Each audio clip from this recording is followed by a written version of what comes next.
Television show ഹോസ്റ്റായി career തുടങ്ങി, അവിടുന്ന് supporting actor, അതിനുശേഷം ഹീറോ, അതെല്ലാം കഴിഞ്ഞ് ഇപ്പോൾ സൂപ്പർ ഹിറ്റ് പടങ്ങളിലെ ഹീറോ ആയി മാറിയിരിക്കുന്ന ശിവകാർത്തികേയനാണ് ഇന്നത്തെ നമ്മുടെ അതിഥി. ഇതൊക്കെ ശിവ, നവരാത്രി വാഴ്ത്തുക്കൾ.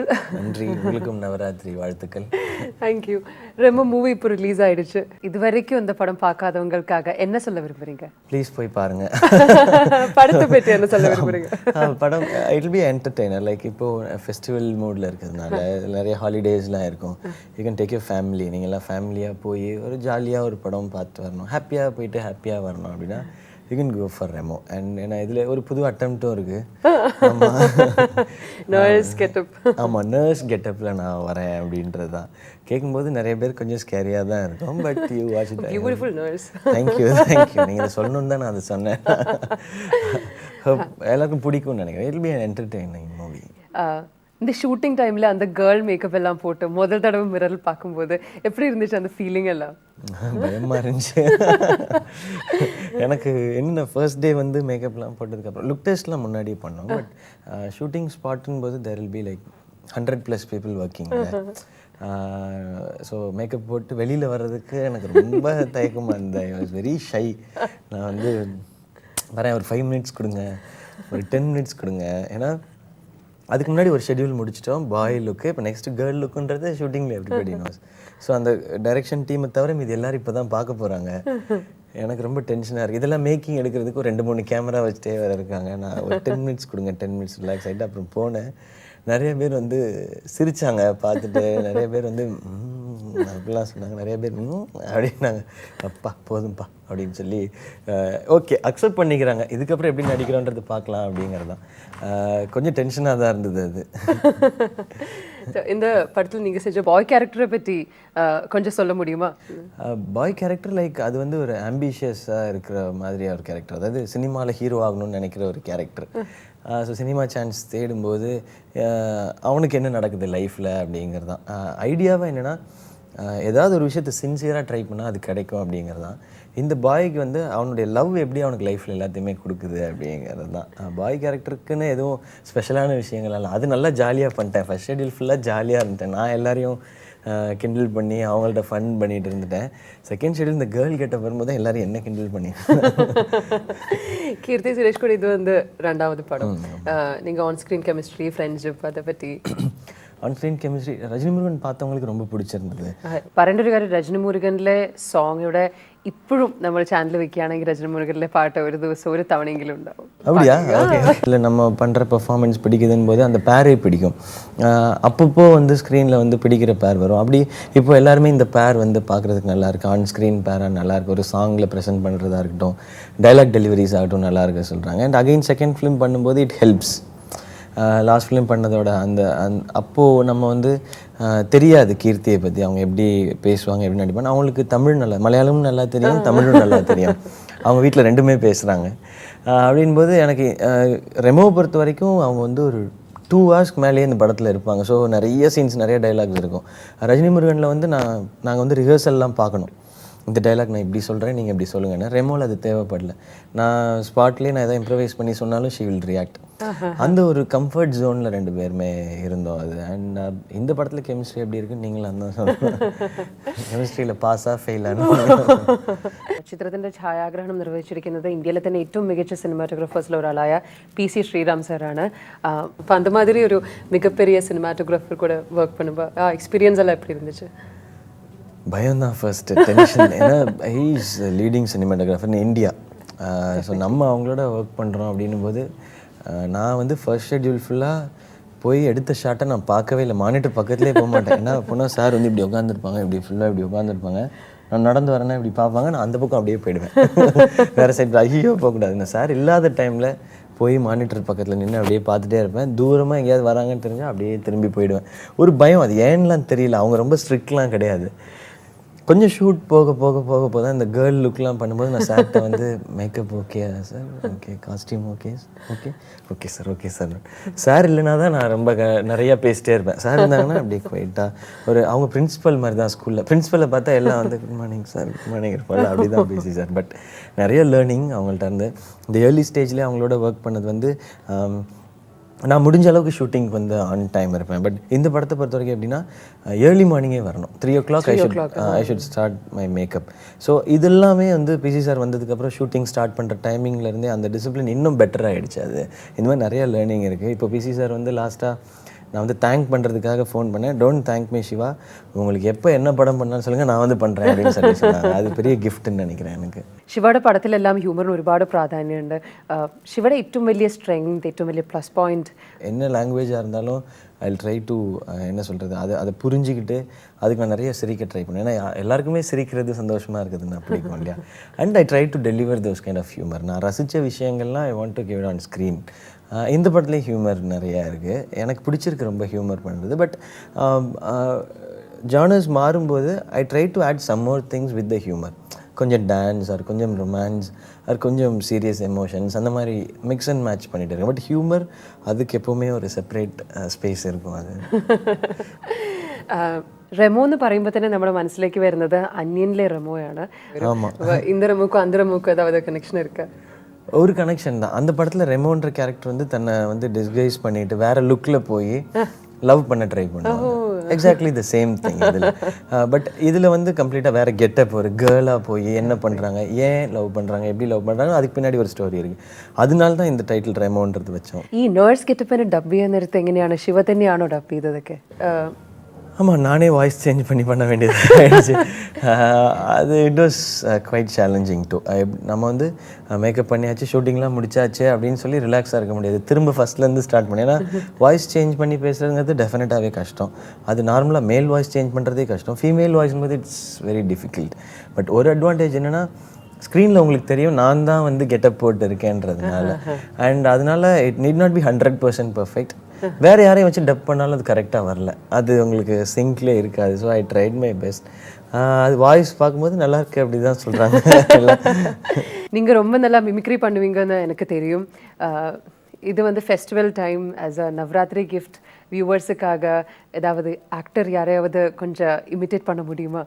ஓகே, நான் விஷஸ் வேணா சொல்லிடுறேன். Super star Rajini sir. Sure sure. பார்த்துட்டு இருக்க வியூவர்ஸ் எல்லாருக்கும் என்னுடைய நவராத்திரி விஷஸ். எல்லாரும் சந்தோஷமாகவும் சேஃபாகவும் இதை செலிப்ரேட் பண்ணுங்க. நன்றி, வணக்கம். താങ്ക്യൂ. റെമോ ഫിലിമിന്റെ മ്യൂസിക് എല്ലാം ചെയ്തിരിക്കുന്നത് അനിരുദ്ധാണ്. മുമ്പും ഇത് வந்து ஃபோர்த் டைம். നിങ്ങളുടെ ഒരു ഫ്രണ്ട്ഷിപ്പ് ഒക്കെ இது வந்து இட்ஸ் லைக் நம்ம ஒர்க் ப்ரொஃபஷன் இதெல்லாம் தாண்டின ஒரு ஃப்ரெண்ட்ஷிப் தான். லைக் வேலை செய்கிற நேரம் மட்டும் பேசுவோம் அப்படி கிடையாது. Even if it's not like அவர் மியூசிக் பண்ணாத படமாக இருந்தாலும் he'll go watch it first day. நானும் அப்படி தான். அவர் மியூசிக் பண்ணியிருக்க படமாக இருந்தால் நான் போய் ஃபஸ்ட்டு பார்த்துருவேன். நான் ரெண்டு பேருக்குமே வந்து ஒரு மியூச்சுவல் ஒரு அட்மிரேஷன் உண்டு. ஏன்னா அவருக்கு என்னென்னா, நம்ம வந்து இப்படி யாருமே சப்போர்ட் இல்லாமல் வந்து பண்ணுறோன்றது அவர் என்கிட்ட வந்து அதை அடிக்கடி சொல்லுவார். உங்கள்கிட்ட இருந்து அதை நான் பார்க்குறேன். நான் எப்படி பார்ப்பேன்னா, இந்த யங் ஏஜ்லேயே ஒரு வைதிஸ் கொலவெரி மாதிரி ஒரு வேர்ல்ட் பாப்புலர் சாங் கொடுத்துருக்காங்க. அண்ட் தமிழ் சினிமாவில் மோஸ்ட் வாண்டட் மியூசிக் டைரக்டராக இருக்காங்க. But he so simple. இந்த ஏஜில் வந்து இவ்வளோ ஃபேம் ஹேண்டில் பண்ணுறது ரொம்ப கஷ்டம். அது வந்து அவங்க இந்த 21, 22லே பண்ணும்போதில் தட்ஸ் வெரி நைஸ் திங். அதை லேர்ன் பண்ணிக்கணும் நிறைய பேர் அப்படின்னு நினைக்கிறேன் நான். இந்த மாதிரி நிறைய இருக்குது. இதை தாண்டி இண்டஸ்ட்ரியில் ரொம்ப க்ளோஸ் எனக்கு அவர் தான்.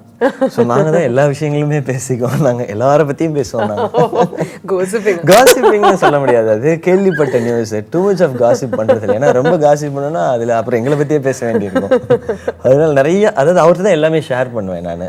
பிடிச்ச விஷயங்கள், பிடிக்காத விஷயங்கள், எனக்கு நல்லா இருக்குன்னு தோன்றுறது, இல்லை எனக்கு இருக்க ப்ராப்ளம்ஸை, நான் ஹாப்பியாக இருந்தேன்னா அவர்கிட்ட பேசுவேன். அவர் ஏதாவது சேடாக இருந்தேன்னா என்கிட்ட பேசுவார். ஸோ இந்த மாதிரி அது ஒரு நல்ல ரிலேஷன்ஷிப். அது ஆக்சுவலி மோர் லைக் ഫ്രണ്ട്സ് தாண்டி ഒരു ബ്രദേഴ്സ് மாதிரி വச்சுங்க. ഇപ്പോൾ പറഞ്ഞില്ലേ ഹാപ്പി ആകുമ്പോൾ അനിരുദ്ധിനെ വിളിക്കും ഭയങ്കര സന്തോഷം വരുന്നത്. എന്താണ് ശിവയ്ക്ക് ഇതൊക്കെ സമയത്താണ് ഇങ്ങനെ ഭയങ്കര സന്തോഷം വരുന്നത്? ஹாப்பி ஆகுறதுன்னா இஃப் லைக் இல்லை ஏதாவது ஃபார் எக்ஸாம்பிள் நான் வந்து ஒரு புது ஃபோன் வாங்கியிருக்கேன் அப்படின்னா எனக்கு வந்து நிறைய ஆசைகள் கிடையாது. எனக்கு வந்து ஒரு ஃபோன் வேணும், அவ்வளோதான். அது இருந்ததுன்னா போதும், அவ்வளோதான். எனிதிங் ட்ரெஸ்லாம் பற்றி கூட கவலைப்பட மாட்டேன். எனக்கு I love my phone. So ஏதாவது புது ஃபோன் அப்டேட் பண்ணால் ரொம்ப ஹாப்பி ஆகிடும். அனிருத்துக்கு தான் அடி பண்ணேன். ஃபஸ்ட்டு அம்மாவுக்கு பேசுவேன் நான். அம்மாட்ட பேசிவிட்டு அனிருத்துக்கு தான் அடி பண்ணேன் அப்படின்னு சொல்லி. இந்த மாதிரி விஷயங்கள் தான். வேறு ஹாப்பினஸ்னால் it's more of career related. அதை ஒரு நல்ல ப்ராஜெக்ட் கமிட் பண்ணோன்னா உடனே அவர்கிட்ட சொல்லிடுவேன் நான். டெலிவிஷன் ஷோ ஹோஸ்ட், அங்கே இருந்து சப்போர்ட்டிங் ஆக்டர், அதுக்கப்புறம் ஹீரோ, இப்போ வந்து சூப்பர் ஹிட் படங்களில் ஹீரோ. இந்த ஜேர்னி எப்படி இருந்துச்சு? Journey was like quite challenging, interesting. Tough. Film family நல்லா வருന്നത് ஒரு பேக்ரவுண்ட் இல்லையா அப்போ ஆமாம். அப்படின்னும் போது நமக்கு நிறைய லேர்னிங் இருக்கும். நம்ம தான் நம்மளை கைட் பண்ணணும் போது டக்குன்னு வந்து அந்த நம்ம மெச்சூர்டான டெசிஷன்ஸ் எடுத்தே ஆகணும், வேறு வழி இல்லை. பிகாஸ் இது வந்து ஒரு பெரிய ஆப்பர்ச்சுனிட்டி. இது கரெக்டாக யூட்டிலைஸ் பண்ணணும்னா நம்ம வந்து கொஞ்சம் ப்ராப்பராக திங்க் பண்ணணும். We can't do anything, மக்கள் தான் பார்க்குறாங்களே அப்படின்னு என்ன வேணால் பண்ண முடியாது. அது எல்லாமே இருந்தது. அண்ட் எனக்கு ரொம்ப பிடிச்சது என்னென்னா, நான் அடுத்து என்ன என்னுடைய நெக்ஸ்ட் ஸ்டெப் என்னங்கிறது எனக்கு தெரியாது. அது ரொம்ப இன்ட்ரெஸ்டிங்காக இருக்குது. இங்கே நிறைய டென்ஷன் இருக்குது. இப்போ மூவி ரிலீஸ் டைமில் ஒரு வாரத்துக்கு முன்னாடிலாம் ஃபுல் டென்ஷனில் தான். ஒரு பக்கம் டென்ஷன், இன்னொரு பக்கம் எல்லோரும் எக்ஸ்பெக்ட் பண்ணுறாங்களே, எல்லோரும் பார்க்கணுன்னு விரும்புகிறாங்களே, அந்த சந்தோஷம் தான். அண்ட் இன்னொன்று என்னென்னா, எவ்ரி 6 months ஒரு புது கேரக்டர் புது டீமோடு இருக்கணும் போது அது நல்லா இருக்குது, அது புதுசாக இருக்குது. நான் வேற ஒரு கேரக்டராக போய் பண்ணுறேன். இப்போ நெக்ஸ்ட் ஃபிலிமில் வந்து അത് ഒരു പുതു ക്യാരക്ടർ ഇതുവരെയ്ക്കും ഞാൻ പണ്ണാത്ത ഒരു ക്യാരക്ടറായിരിക്കും. നയൻതാര ഫഹദിൽ നെക്സ്റ്റ് പ്രോജക്റ്റിനെ കുറിച്ച് പറഞ്ഞു, പക്ഷേ ഡീറ്റെയിൽ ആയിട്ട് പറഞ്ഞില്ല. அந்த படத்தை பற்றி கொஞ்சம் சொல்ல முடியுமா? அது next is like Thaniyoruvan director மோகன் ராஜா சாரோட படம். அது வந்து நான் நயன்தாரா ஃபஹத் ஃபர்ஸ்ட் டைம் வந்து தமிழில் பண்ணுறாங்க. ஃபஹத் மாதிரியான ஒரு ஸ்ட்ராங்கான ஒரு ஆக்டரோட நம்ம ஸ்க்ரீன் ஷேர் பண்ணுறோன்றது இட்ஸ் குவைட் பிக் ஆப்பர்ச்சுனிட்டி. அவர்கிட்ட வந்து நிறைய லேர்ன் பண்ணுறதுக்கான நிறைய விஷயம் இருக்குது. ஏன்னா ரொம்ப இன்டென்ஸான ஆக்டர் அவங்களுடைய படங்கள்லாம் பார்த்துருக்கேன். அந்த கேரக்டர் அப்படின்னா அதில் அப்படியே ரொம்ப ஸ்ட்ராங்காக இருக்காங்க அவங்க. நம்ம வந்து எப்பவுமே ஜாலியாகவே இருப்போம் இல்லையா? அதனால் எப்படின்னு அவருமே அதான் சொன்னார், நீங்கள் வந்து பயங்கர ஜாலியாகவே இருப்பீங்க, செம்ம எனர்ஜிலே இருப்பீங்க, நானும் ஐ எம் லுக்கிங் ஃபார்வர்ட்னு சொன்னாங்க. ஸோ இந்த மாதிரி ஒரு லேர்னிங் வந்து எனக்கு ரொம்ப பிடிச்சிருக்கு. சேம் டைம் இப்போ லேர்னிங் போது அது ப்ரெஷராக இல்லை, அது இட்ஸ் அ ப்ளஷர் ஆக்சுவலாக. இந்த மாதிரி பெரிய டேலண்ட்ஸ் பெரிய டீம் போது திஸ் growth is good. எனக்கு வந்து இப்போ தான் லைஃப்பில் ஒரு கான்ஃபிடென்ஸ் இப்போ தான் வருது எனக்கு. ஓகே, ஏன்னா நான் வந்து டெலிவிஷனில் இருக்கும்போது என்ன நெக்ஸ்ட்டுங்கிறதே தெரியாமல் இருக்கும். அது ஒரு சைடு வந்து சந்தோஷமாக இருக்கும், இன்னொரு சைடு வந்து ஃப்யூச்சர் என்ன, எப்படி நம்ம கண்டினியூஸாக இதே மாதிரி நல்ல ட்ரெஸ் போட்டு நல்லா சாப்பிட்டுட்டு இருக்க முடியுமா அப்படிங்கிறதுலாம் இருக்கும். இப்போ ஒரு குட்டி கான்ஃபிடென்ஸ் இருக்குது ஓகே அப்படின்றது. ഞാൻ കേട്ടിട്ടുണ്ട് നിവിൻ പോളി ആയിട്ടും ഒരു ഫ്രണ്ട്ഷിപ്പ് ഉണ്ടെന്ന്. ஆமாம், நிவின் பாலி நல்ல பழக்கம் எனக்கு. എങ്ങനെയാണ് നിങ്ങളുടെ റിലേഷൻ എങ്ങനെയാണ്? நான் அவருடைய படங்கள் பார்த்துட்டு அவர்கிட்ட பேசுவேன் நான். அண்ட் பிரேமம் பார்த்தா ஐ வாஸ் லைக் அவரை அவ்வளோ லவ் பண்ண ஆரம்பிச்சிட்டோம் நாங்கள், பாய்ஸ் கேர்ள்ஸ் எல்லாருமே. அண்ட் அவரும் ஏதாவது படங்கள் இல்லை ட்ரெய்லர்ஸ்லாம் இருந்ததுன்னா he will wish. And Nivin இப்போது தமிழில் வந்து நெக்ஸ்ட்டு ரெமோ படத்தோட ப்ரொடியூசர் ஆர்டி ராஜா சார் அவங்களுடைய ப்ரொடக்ஷனில் ஒரு படம் பண்ண போகிறார். 24 AM ஸ்டுடியோஸ் 24 AM ஸ்டுடியோஸில் ஒரு படம் பண்ண போகிறாரு நிவின்.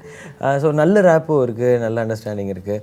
அவங்களும் இங்கே வந்து இப்போது ஒரு பிரேமம் மாதிரியான ஒரு கிளாசிக் ஹிட் வந்து கொடுத்துருக்காங்க. அண்ட் ஒரு நல்ல ரிலேஷன்ஷிப் നിവിനോட. ഈ ഫഹദ് നയൻതാരയായിട്ടുള്ള അതിൻ്റെ ഒരു തീം, അതിൻ്റെ ഡിഫറൻസ് എന്താണെന്ന്? நான் ஒரு சோஷியல் இஷ்யூ பேஸ் பண்ண ஒரு படம் தான். And what I strongly feel is மொத்த டீமும் என்ன பண்ணுறோன்னா அது ஒரு பதிவுன்னு சொல்லுவோம். Like for next generation that film வந்து அது நாங்கள் சொல்லணும்னு ஆசைப்பட்றோம். ஒரு நல்ல தீம் ஒன்று கிடச்சிருக்கு, நமக்கும் அது மஸ்ட், அதை ஃபாலோ பண்ணணுன்றது. அதை தாண்டி நெக்ஸ்ட் ஜென்ரேஷனும் இப்படி இருக்கக்கூடாது. ஏன்னா நமக்குலாம் வந்து லைஃப் வந்து 50% வி ஹேட் லைக் நேச்சர் சம்மந்தப்பட்டே லைஃப் வாழ்ந்துட்டோம். இப்போ ரொம்ப டெக்னாலஜி ஓரியன்டாக இருக்கணும். பட் அடுத்த ஜென்ரேஷன் வந்து கம்ப்ளீட்டாக இதை சுற்றி தான் இருக்க போகிறாங்க. அவங்க ஹெல்த்துக்கு எவ்வளோ இம்பார்ட்டன்ஸ் கொடுக்குறாங்கன்றது தெரில. இது என்னென்னா இதை ஒரு சினிமா ஸ்டைலில் இது வந்து ரொம்ப சீரியஸான ஒரு மெசேஜை ஒரு சினிமா கொஞ்சம் என்டர்டெயின்மெண்ட்டோடு சேர்த்து ஒரு ஸ்ட்ராங்கான ஃபிலிமாக கொடுக்குறது தான் it will be that film ஆக்சுவலாக நெக்ஸ்ட் ஃபிலிம். വീണ്ടും റെമോ മൂവിയിലേക്ക് വരികയാണെങ്കിൽ, ഇപ്പോൾ നേഴ്സ് ഗെറ്റപ്പിലൊക്കെ വന്നിട്ടുണ്ട്. ഒരുപാട് ചലഞ്ചിങ് ആയിരിക്കണം അത് തന്നെ. പക്ഷേ അതിൽ ഏറ്റവും മെമ്മറബിൾ ആയിട്ടുള്ള ഏറ്റവും ഓർത്തിരിക്കുന്ന ഒരു മൊമെന്റ് എന്താണ് ഈ സിനിമയുടെ ഷൂട്ടിംഗ് ടൈമിൽ? இல்லை, நாங்கள் என்ன பண்ணிட்டோம்னா சேலஞ்சிங்காக இருக்குது. இப்போ நர்ஸ் கெட்டப்னா அதுக்கு சில ஆக்டிவிட்டீஸ் இருக்கும்ல, அதெல்லாம் நாங்கள் வந்து மாண்டேஜில் எடுத்து வச்சிட்டோம். சாங்கோட மாண்டேஜில் காமெடியாகவே. இப்போ என்ன நர்ஸ்னால் இன்ஜெக்ஷன் போடணும், நான் நர்ஸை எப்படி இன்ஜெக்ஷன் போட முடியும், அதனால் அதை வச்சே ஒரு காமெடி பண்ணிட்டோம். இந்த மாதிரி குட்டி குட்டி எலிமெண்ட்ஸ்லாம் அப்படி பண்ணிட்டோம். பட் ஓவராலாக ஷூட்டிங் ரெடி ஆகிற ப்ராசஸ் வந்து ரொம்ப சூப்பராக இருக்கும். நான் வந்து 3 o'clock அங்கே வந்துடுவேன். நான் 3:30க்கு ஃபீ ஸ்டார்ட், ஒரு 8:30 9க்கு வந்து ஷூட்டிங் ஸ்டார்ட் ஆகும். இந்த 5 ஹவர்ஸே வந்து ரொம்ப நல்லாயிருக்கும். ஒரு 1 ஹவருக்கு ஒரு தடவை எல்லாரும் பிரேக் எடுத்துக்கும், எல்லாம் போயிட்டு வாங்க அப்புறம் வாங்க. It will be like painting a building. எல்லோரும் 2-3 பேர் வந்து ஃபுல்லாக மூஞ்சை இப்படி திருப்புங்க அப்படிலாம் சொல்லி ட்ரெஸ் பண்ணுறதுக்கு ஆனால் நான் ஒன்று ஃபீல் பண்ணேன். லேடி கெட்டப் பண்ணும்போது என்னை சுற்றி ஒரு 10-12 பேர் இருப்பாங்க எப்போவுமே. இது பாருங்க, இது கரெக்டாக இதில் கேப்பில் வந்து நீங்கள் சாப்பிட்டீங்களா, ஜூஸ் கொஞ்சம் குடிக்கிறீங்களா அப்படின்னு சொல்லி. அது முடிஞ்சு பாய் லுக் வந்தால் யாருமே இல்லைங்க, நானே என் மேக்கப் மேன் மட்டும்தான். அப்புறம் தான் யோசிச்சேன், அடப்பாங்களா பொண்ணு வேஷம் போட்டால் தான் பக்கத்துலேயே வருவீங்களா, யாருமே இல்லை பக்கத்தில். சரி, நான் இதானே சொன்னேன், இப்போ இவ்வளோ பேரை பார்க்குறேன் நான் இங்கே என் ரூமில், இதுக்கப்புறம் யாராவது வரீங்களா, அசிஸ்டன்ட் டேரக்டர்ஸ்லாம் கூட எல்லாருமே 4 பேர் வந்து அப்படி நிற்பாங்க. நல்லா இருக்குல்ல, நல்லா இருக்கு, அந்த லிப்ஸ்டிக் நல்லா இருக்கு പയ മുതല ഈ മേക്കപ്പ് ഒക്കെ ലിപ്സ്റ്റിക് ഒക്കെ ചൂസ് ചെയ്യാൻ നേരത്തെ തന്നെ എന്തെങ്കിലുമൊക്കെ അത് എത്രത്തോളം എക്സൈറ്റിംഗ് ആയിരുന്നു? ഇല്ല എനിക്ക് ഒന്നുമേ தெரியாது. ലിപ്സ്റ്റിക്, കാജൽ, ഐലാഷ്, ഈ ലിപ്സ്റ്റിക്കിനൊക്കെ ടോൺ പേരുകളും നമ്പറൊക്കെ ഉണ്ട്. அப்போ அதுக்கு படிச்சோ? எனக்கு என் ஃபோன் நம்பரே ஒழுங்காக தெரியாது. நான் லிப்ஸ்டிக் நம்பர் எப்படி எனக்கு தெரியும்? லிப்ஸ்டிக் நிறையா இருந்தது, அந்த 42, 48 என்னமோ ஒவ்வொன்றுத்துக்கும் ஒரு பேர் சொன்னாங்க. என்னங்க போடுறீங்க அப்படின்னா, ஏதாவது பெயிண்ட் வாங்கி ஏதாவது அடிச்சு விடுங்களேன், ஏன்னா திடீர்னு எடுப்பாங்க. இது வந்து கொஞ்சம் ப்ளஷ் அப்படின்னா, ப்ளஷ் நான் தானே பண்ணோம் ஆக்டிங்கில், நீங்களே பண்ணுவீங்களா? அப்போ எல்லா எமோஷனும் நீங்களே பண்ணுங்க மேக்கப்லேயே அப்படின்னு கேட்பேன் நான். பொட்டுலேயே அவ்வளோ டிசைன் இருக்கும், கொஞ்சம் குட்டி, கொஞ்சம் பெருசு, கொஞ்சம் பெருசுன்னு. அப்புறம் யோசிச்சேன் நான், இப்போ தான் தெரியுது ஏன் வந்து கேர்ள்ஸ் ரெடி ஆகணும்னா இவ்வளோ டைம் ஆகுது அப்படின்னு சொல்லி. எங்களுக்கு லைஃப் இந்த டிஃபிகல்ட்டாக மனசில் ஆமாம், ரொம்ப டிஃபிகல்ட், ரொம்ப டிஃபிகல்ட் ஆக்சுவலாக. இல்லை காஸ்டியூம்ஸ்லேயே வந்து இல்லை கலர் டோன்லாம் ஃபிக்ஸ் பண்ணுவாங்க. நான் வந்து எனக்கு தெரிஞ்சு 100 காஸ்டியூம்ஸ் நான் ட்ரை பண்ணியிருப்பேன். படத்தில் அவ்வளோலாம் வரல, எல்லாத்தையும் ட்ரை பண்ணி என்ன ஆக்சுவலாக they use me like a guinea pig. இந்த சயின்டிஸ்ட்லாம் ரிசர்ச்சுக்கு வச்சுருப்பாங்களா, அந்த எலி மாதிரி தான் என்னை வச்சுருந்தாங்க. இதுக்கு இது போடுப்பா, செட் ஆகலை, நீ வா திரும்ப இது ட்ரை பண்ணலாம். அது ஆனால் நல்லா இருந்தது. We made it was fun கம்ப்ளீட்டாக. அண்ட் எனக்கு வந்து குட்டி வாட்ச்சு அண்ட் மேட்சிங்காக வந்து பெண்டன்ட்டு, ஸ்டட்டு அதெல்லாம் வந்து மேட்சிங்காக கொடுத்தாங்க எங்கள் காஸ்டியூம் டிசைனர் அனு மேம். நல்லா இருந்தது, அது மறக்க முடியாத ஒரு எக்ஸ்பீரியன்ஸ். നേഴ്സ് അല്ലാതെയും ഗേൾ ഗെറ്റപ്പിൽ വരുമ്പോൾ അങ്ങനെ നെയിൽ പോളിഷ് ഒക്കെ ഇട്ട് അങ്ങനെ വരുന്നുണ്ടോ? മെർലിൻ മൺറോ ഗെറ്റപ്പ് ഒന്ന് பண்ணியிருந்தேன், போஸ்டர்ஸ்லൊക്കെ கண்டு ஆன்லைன். அதில் பார்த்து அதுக்கு வந்து இந்த நெயில் பாலிஷ் அப்படிலாம், அதான் சொன்னேன், நெயில் பாலிஷ் இந்த கைக்கு ஒருத்தர் நெயில் பாலிஷ் போடுவாங்க, இப்படி உட்காந்துருப்பேன் நான், இங்கே 2 பேர், இங்கே 2 பேர், இங்கே 2 பேர், இங்கே 2 பேர், இங்கே 2 பேர்னு சுற்றி வந்து அப்படி இருக்கும். நான் ஒரு பயங்கரமான ஒரு ஐஸ்வர்யா ராய் ரேஞ்சுக்கு தான் நான் வந்து அப்படி இருந்தேன். അപ്പോൾ ഇനി ഒരു പടത്തിലും ഗേൾ ഗെറ്റപ്പ് ഓഫർ വരാണെങ്കിൽ? இல்லை சாரி, மேபி 1 சீன் 2 சீன்ஸ்னா ஓகே, கம்ப்ளீட் படம்லாம் ரொம்ப ഇത്ര അറ്റൻഷൻ 12 ആൾക്കാർക്ക് സറൗണ്ട് ചെയ്ത് அதுக்கப்புறம் இருக்க மாட்டேங்குது, அதனால எனக்கு வேணாம், எனக்கு இப்படி இருக்கதே பெட்டர். ഇത് നവരാത്രി സമയമാണ്, റെമോ ഇപ്പോൾ തിയേറ്ററിലൊക്കെ ഉണ്ട്, എന്താണ് ഞങ്ങളുടെ പ്രേക്ഷകരോട് പറയാനുള്ളത്? ரொம்ப நன்றி. எனக்கும் ஐ எம் வெரி ஹாப்பி. நான் ஃபர்ஸ்ட் டைம் வந்து இப்படி கேரளாவில் வந்து நான் மீடியாலாம் மீட் பண்ணுறேன், அண்ட் த்ரூ மீடியா நான் வந்து நிறைய நம்ம மக்கள் எல்லாம் மீட் பண்ணுறேன்றது I am very happy. Thank you உங்களுக்கும் for nice questions and it was nice. எனக்கு ரொம்ப பதட்டமாக இருந்தது, எப்படி கொஸ்டின் கேட்க போகிறீங்க, நான் அதை அண்டர்ஸ்டாண்ட் பண்ணிட்டு எப்படி ஆன்சர் பண்ண போகிறேன். பட் தேங்க்யூ, கம்ஃபர்டபுளான கொஸ்டின்ஸும் அண்ட் எப்படி பேசினதுக்கு தேங்க்ஸ் உங்களுக்கு. அண்ட் உங்களுக்கும் தேங்க்ஸ் இது வரைக்கும் கொடுத்த சப்போர்ட்டுக்கு. அண்ட் ரெமோ பார்க்காதவங்க தேட்டரில் போய் பாருங்கள். It's an entertainer. நாங்கள் வந்து அதை ரெமான்டிக் என்டர்டெய்னர் அப்படின்னு சொல்லுவோம். So you watch in theatres. And எல்லாருக்கும் ஹிருதயம் நிறைஞ்ச நவராத்திரி அசம்ஷக்கள். நமஸ்காரம். உங்களுடைய அப்கமிங் ப்ராஜெக்ட்ஸ் எல்லாமே மிகப்பெரிய சக்ஸஸ் ஆகணும்னு என்னுடைய மனமார்ந்த வாழ்த்துக்கள். Thank you so much. Thank you so much.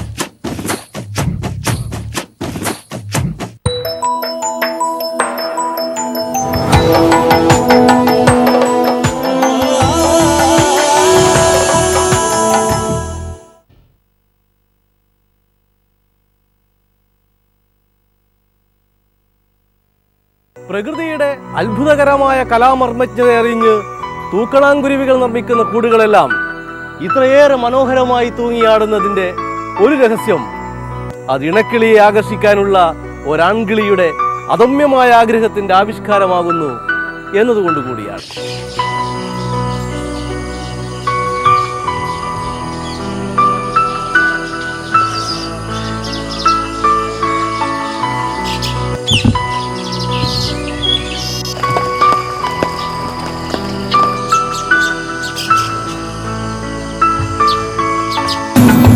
Malabar Golden Diamonds, Kerala Express, brought to you by Malabar Golden Diamonds. Malabar Golden Diamonds. Celebrate the beauty of life. Malabar Golden Diamonds.